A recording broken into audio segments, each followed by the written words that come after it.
It was the winter of 1980, a night so cold that even the trees seemed to shiver under the weight of the frost.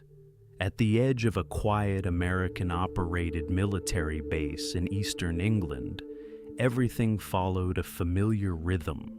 Routine patrols, humming generators, the distant buzz of radio chatter. Nothing ever happened here. Nothing ever changed. Until it did.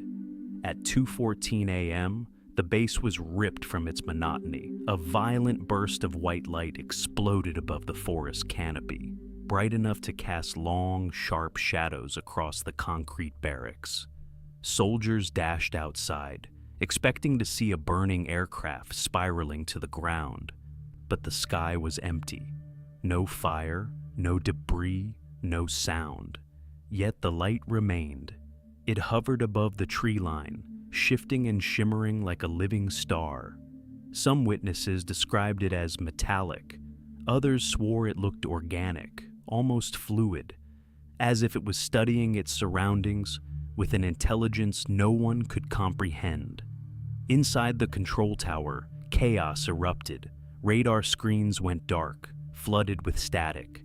Communications flickered, died, then came back only to distort every voice into an electronic whisper. For the first time in years, the base had lost its technological heartbeat.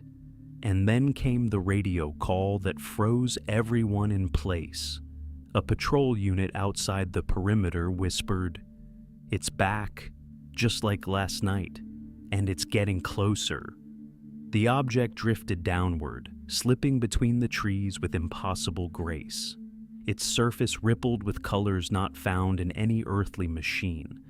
Deep blues, molten orange, then a chilling silver that made the air taste metallic. The most terrifying detail came from every witness, no matter their rank or training. The craft was completely silent, not a hum, not a vibration. Just an unnatural, suffocating stillness. As the soldiers stood paralyzed, the light intensified, casting the forest in an otherworldly glow.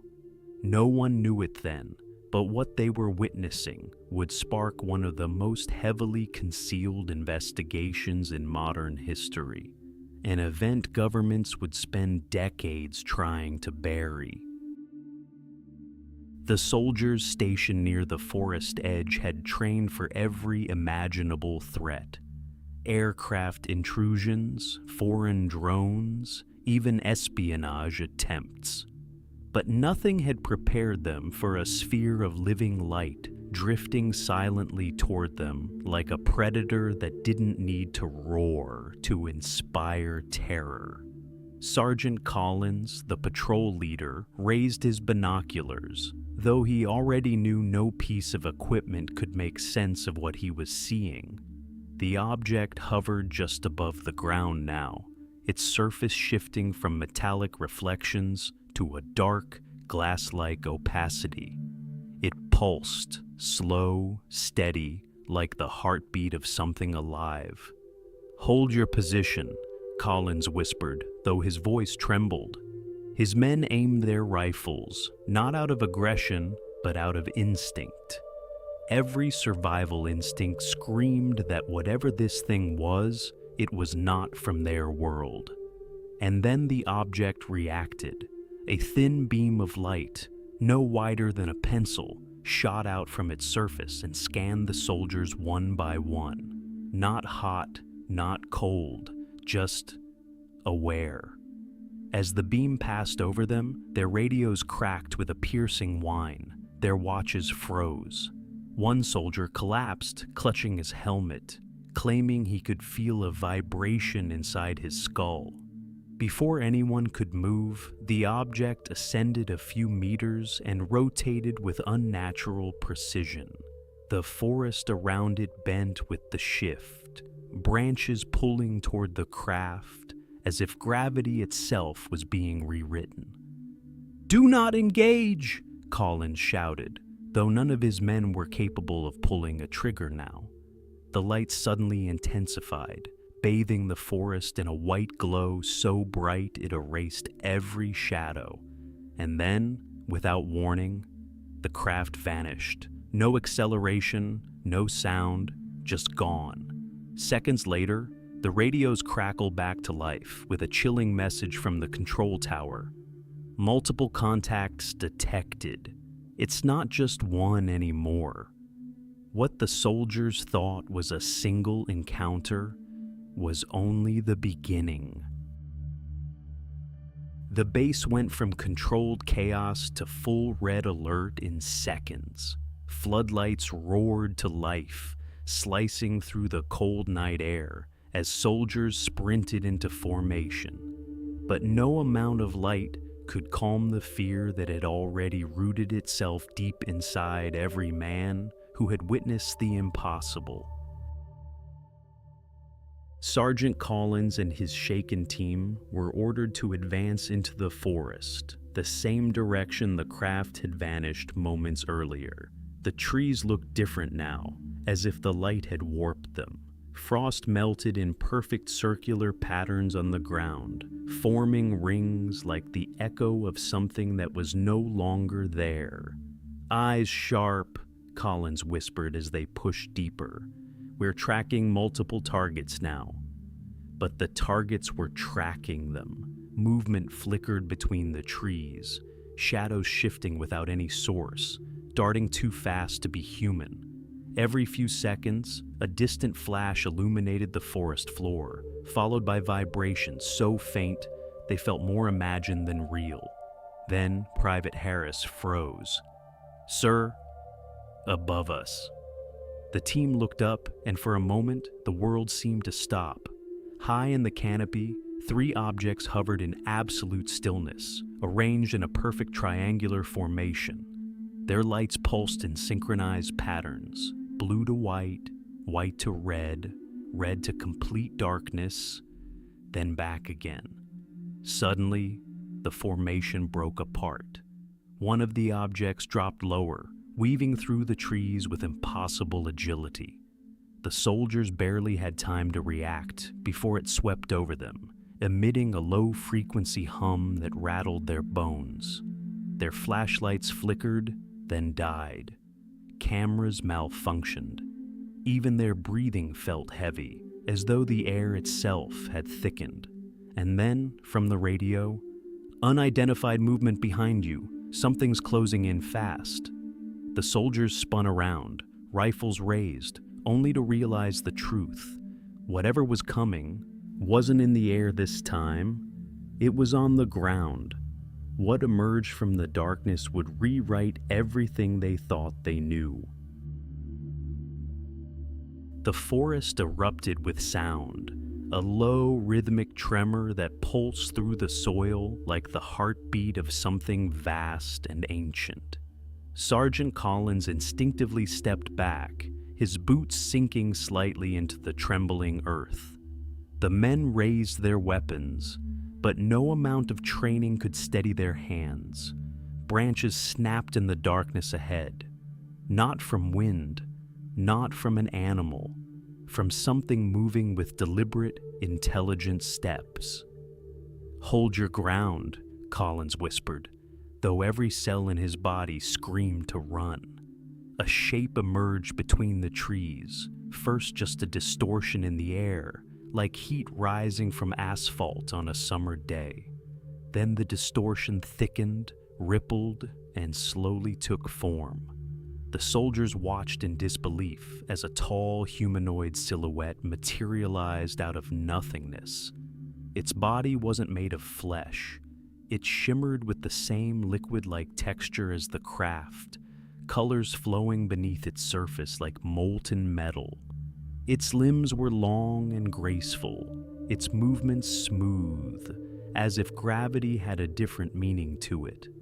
Where a face should have been, there was only a reflective surface, bending the light into impossible angles.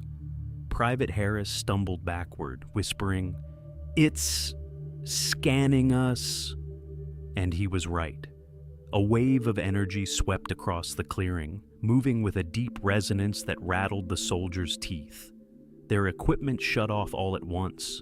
Radios, flashlights, even the small red dot of Collins's laser sight vanished. Then something much worse happened. The ground behind them lit up. The 3 airborne crafts had returned, descending silently in a triangular pattern around the team. Their lights intensified, trapping the soldiers in a shrinking circle of blinding white. "We're surrounded!" someone cried.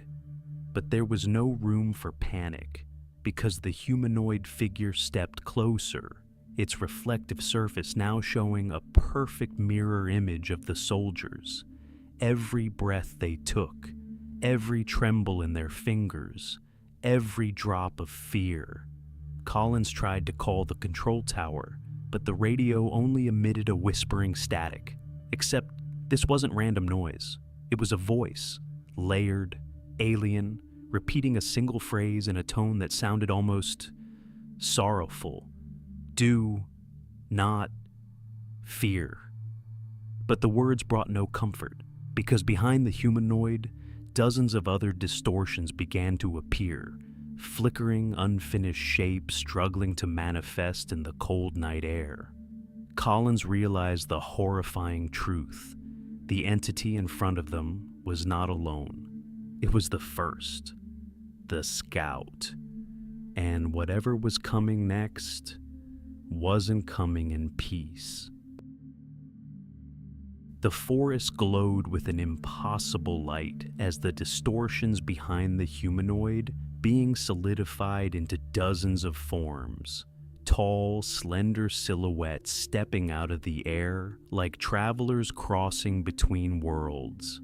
Their bodies rippled with shifting colors, and though they made no sound, the air vibrated under their presence. It was as if reality itself struggled to hold their weight. Sergeant Collins tightened his grip on his useless rifle, knowing it was nothing more than a piece of metal in a moment far beyond human understanding. He opened his mouth to speak, but something else spoke first. A deep resonance rolled through the forest, not from one being, but from all of them. Voices layered on top of each other, forming a harmonic tone that seemed to bypass the ears and embed itself directly into the mind.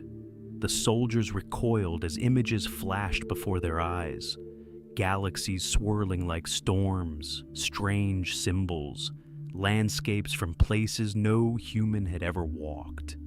Private Harris fell to his knees, clutching his head.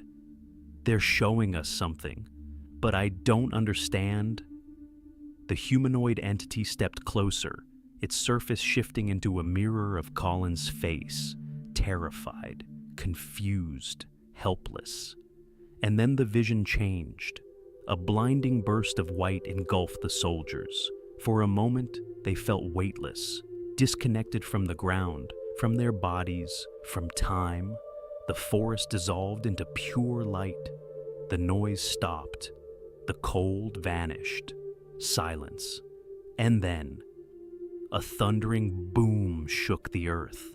The light imploded, snapping back into the center of the clearing like a collapsing star. The soldiers were thrown to the ground by the shockwave. When Collins regained his senses, gasping for breath, the clearing was empty. No aliens, no craft, no distortions, just frozen, untouched forest.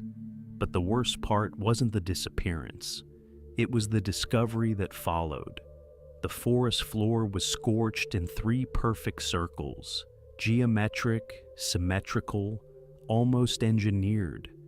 Instruments brought in by reinforcements detected radiation unlike anything recorded on Earth. A metallic residue coated the trees, reacting violently with standard equipment. Minutes later, unmarked helicopters descended on the base. Men in black uniforms confiscated every recording, every handwritten note, every piece of equipment touched by the event. Soldiers were separated, interrogated, and threatened with charges of treason if they ever spoke a word. By sunrise, the official report was already written. Anomalous lights caused by atmospheric interference. No unidentified craft detected. No contact made. But Collins knew the truth. He had seen the beings. He had felt the message they tried to deliver. And worst of all, he had realized something terrifying. They hadn't come to visit. They had come to observe, and they would be back. The government buried the incident. The soldiers were silenced. The world was kept in the dark. But deep in that forest, in the cold silence of dawn, the scorched circles never faded. They were a reminder, a warning, and perhaps a countdown.